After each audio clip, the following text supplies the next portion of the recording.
Hi everyone, my name is Lauren, if you're not familiar with me. So I made another video and I messed it up because I don't know what the hell I'm doing and I'm sick as I'll get. But I was bound and determined to make a video today to start documenting my life in this way. So this is my second run at this. So when I first got sick, I started a blog, and then later on, I wrote a book, and then I've always been on Facebook, updating about my health. But one of my friends that I've met in the community, named Talia, is like a really big activist, and she's big on like the TikTok and what all the kids are doing these days. So I'm gonna give my best shot at this. I'm a former high school social studies teacher. That's my background. And ultimately, what my series of videos is going to be about is my story as far as it goes with my health. I'd like to talk about my background. It's a long story. I wrote a book, and unfortunately, I'm still really going through it. But I'm trying to talk about my past and document my journey as to where I'm going from here. So I'm disabled as of 2011. I had some health problems that I had recovered from prior to that, and I'll get into that later. But ultimately, what disabled me from 2011 and beyond was an antibiotic called ciprofloxacin. And if you're not familiar, ciprofloxacin is in a class of antibiotics called fluoroquinolones. So there's three main ones that I know of: ciprofloxacin, levaquin, and Avelox. And for people that are permanently disabled or severely injured, the term is being floxed, like ciprofloxacin, you're floxed. And I heard someone say that you're floxed if your life has never been the same after taking this kind of medication. So I'm floxed, and I'm here to talk about it. I couldn't really talk about it for a long time because it's so messed up, and I really don't like talking about it because it kind of acknowledges how much it's affected my life, especially for something that didn't need to happen. And it's just so screwed up. And but I'm an activist through and through. So what happened in 2011? I was having a bad bout of IBS, really bad stomach pains, stomach problems. And my doctor was trying to help me in every way, shape, and form. And she thought maybe it was an infection. So she gave me ciprofloxacin as an antibiotic, trying to think maybe this is an infection. And I took it because I was so sick. I was so desperate to fix my stomach issues.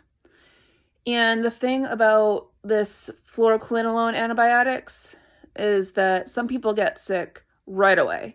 Like, some people get heart attacks, some people can't walk, some people like lose their eyesight, some people die. So some people know right away.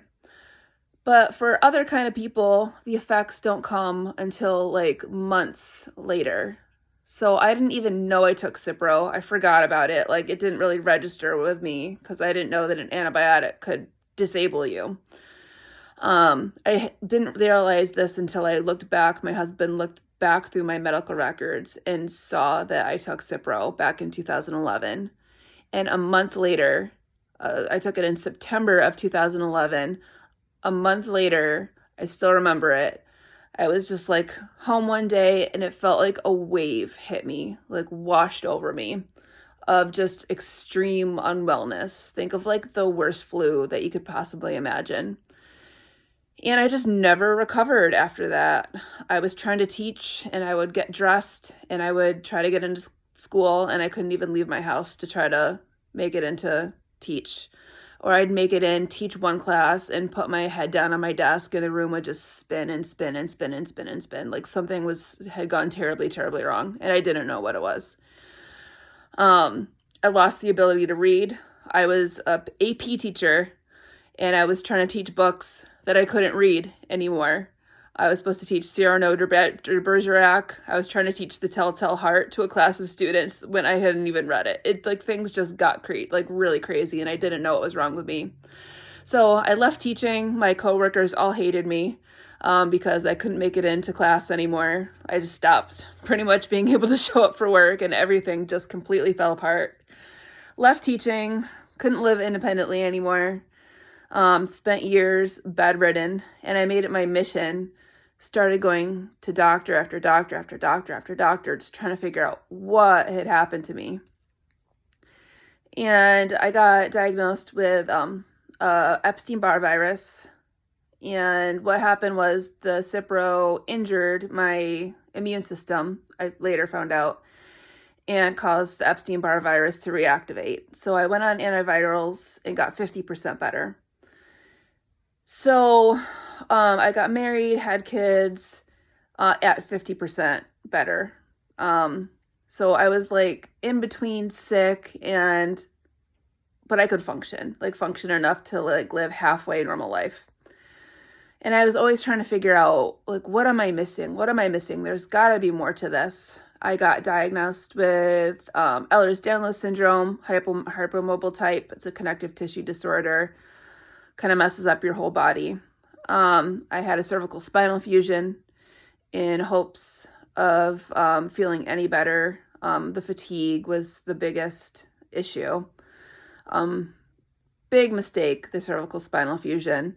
It set my body into absolute shock, and that's a whole nother story. That's a whole nother video, and I'm just trying to give a synopsis. So anyway, by 2023, I was like back to 50%, kind of going along, making it, struggling, but 50%, like had some quality of life.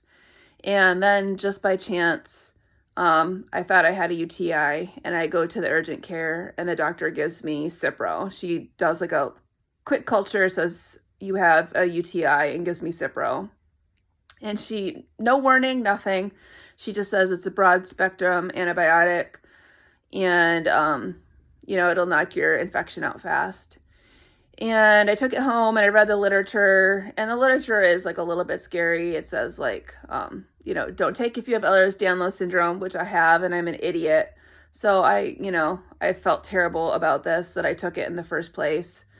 But I have OCD, so I was like trying not to overthink it. I obsess over everything. So like, I remember thinking like, just don't worry about it. Like nothing's going to happen. Terrible mistake, like one of the worst mistakes of my entire life. The first night that I took it, I couldn't sleep, like zero sleep. And I was like, what the hell is going wrong? And then within a day or two, my hands and my feet started hurting. And that actually turned out to be peripheral neuropathy. It gave me nerve damage in my hands and feet, which I still have to this very day. Like my hands and my feet just hurt, like up and down the pain. And then within the next few months, I went from 50% down to like 10 or 20%. And I just like ended up looking at like the literature and what happened to other people that have taken Cipro, and just saw the horror stories and the nightmares of, their stories, and met other people in the community. And I mean, I learned what disabled me in 2011, the Cipro, but this was like a really tough lesson to have to learn it. So anyway, I'm in the long process of trying to dig my way back out of hell. I had gotten better before, at least to function and have some quality of life, and now I have none. So me and my friend Talia, that I met in the community, we've teamed up and got to be really good friends. And she's been my inspiration for trying to document this. We're seeing like this Australian doctor now, and I'm like having this long process of trying to get all my labs and stuff together to try to send off to her to have this appointment and go back on this crazy journey. So that's my story. I guess I have 10 minutes, and now you know what happened to me. Thanks.